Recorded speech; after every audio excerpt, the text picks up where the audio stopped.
labas. So mga kids, kung nagpa-practice pa lang kayo, ito, this is plywood, mural or sa pader.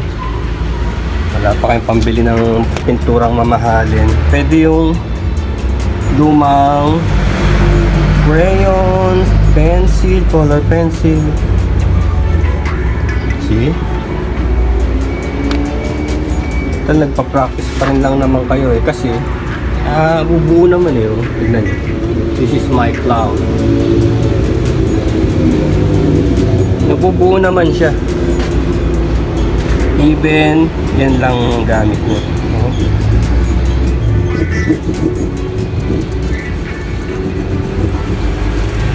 Habang wala pa kayong pambili ng mamahaling acrylic.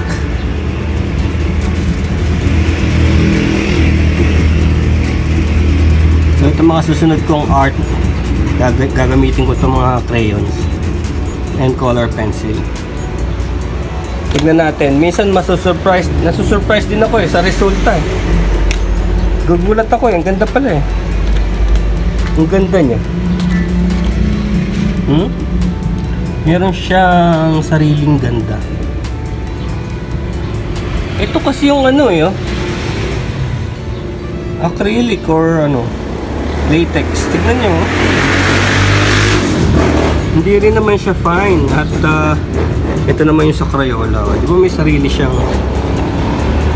identity? Ito kasing clown parang ang style dito is iba-ibahin ko lang yung kulay. Parang circus. Ganun lang ang style nito. Parang festive siya. GoPro clown yan, GoPro tong isa.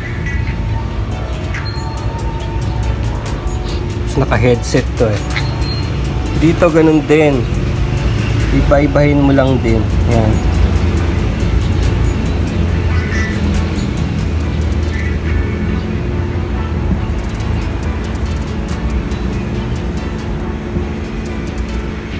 Tapos isa dito. Isa dito. Diba? So, ano ba nangyari dito? Mas maganda to. So, see, may naka-pink dyan pero nakulayan pa rin. Nakulayan pa rin siya. This one. Yun lang pag-bust. Ito yung Crayola kasi. Hindi ito yung Craypas. Yung Craypas yung maganda yung hagod.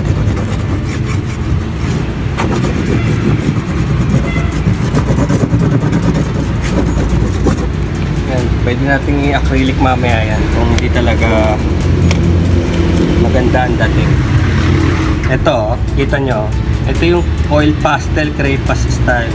Mas maano siya. Mas maganda ang pagsak niya. Parehas din hagod. Mas malambot kasi ito Mas malambot.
latex color. Sabi nung nagtitinda, Panghalo lang daw to. Pero sabi ko, nagpe-paint ako using this, no? Kasi liliit eh. Sabi ko, alam niyo kung magkano to? 60 pesos. Ang dami mo na mapipinta nito. Ano to eh, 1/4 liter. Yun ang sukat nito. Hindi ito 1 pint, 1/4 liter to. Malaki to. Ayan, oh. So, bumili ako niyan. Bumili ako ng green. Kasi nakagamit na ako nito. Yung mga una nating ginamit doon. Ang dami kong nagawa bago na uubos. Pinilit ko na nga lang ubusin. Ito, Roshena. Ito, Hansa Yellow. And red. Latex. Tuludin red. So, nasa yun na yung basic colors, di ba? So, makakapaghalo-halo ka na dyan para makakuha ka ng ibang colors. Nasa yun na yung primary color eh. So, ito yung sinasabi ko. Yung iba ayaw, hindi mag-a-agree, no? Pero yung mga baguhang artist na nagsisimula pa lang, pwede na yung ganito muna. Di ba kanina nga may video tayo? Crayons, cray pass, color pencil. Tsaka nakita nyo naman sa mga nagpunta tayo sa Centro Leona Galleria, no?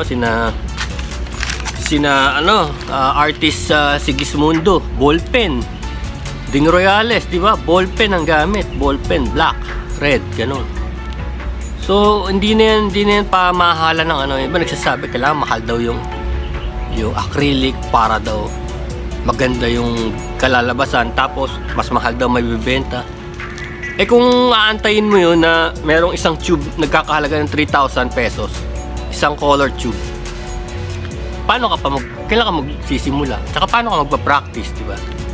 Kung mga ganito-ganito lang muna, pwede. At ito, lahat ng surface to, canvas, plywood, yero, laruan, lahat na to. Ito na yun.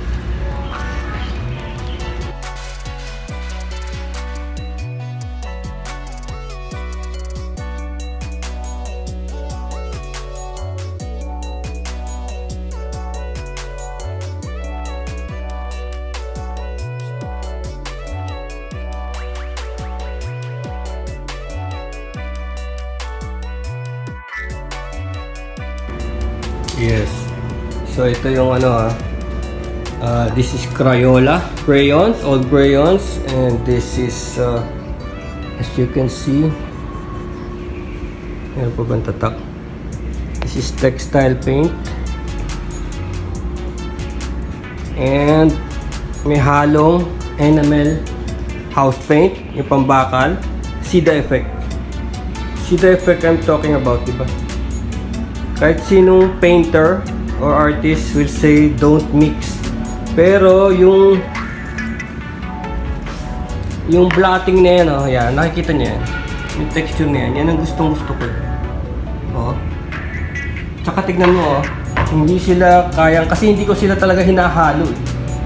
Hindi ko sila talaga minimix ng fine. Talagang inahayaan kong yung ibang areas ay still white, still black, still red, still blue, still purple, no?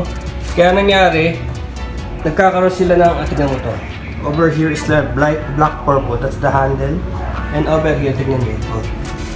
Nagkaroon pa ng bubbles, so parang stars. So, di ba, black as night, tapos pumunta sa whites, purples. Yung white, yan yung textile paint, because the textile paint is white. Hindi ko siya hinalo. Pag tinatamaan siya ng brush, nakukuha siya as a white textile paint. Pag tinamaan naman yung mga blacks and acrylic, yun ang nakukuha ng brush. Kaya tignan mo, hindi siya pantay. Look. Para siyang may halo. May halo, halo, halo, halo. Diba? So that's the story of this bathroom door. I've been testing the motion sensor. Gumagana naman siya. So, i-move natin siya mamaya sa robot. Okay? So, this bathroom doors now become an art. Yung kabila pa pala. Yung kabila sa loob ng bathroom yun eh. Pero siguro kupalayan ko na lang.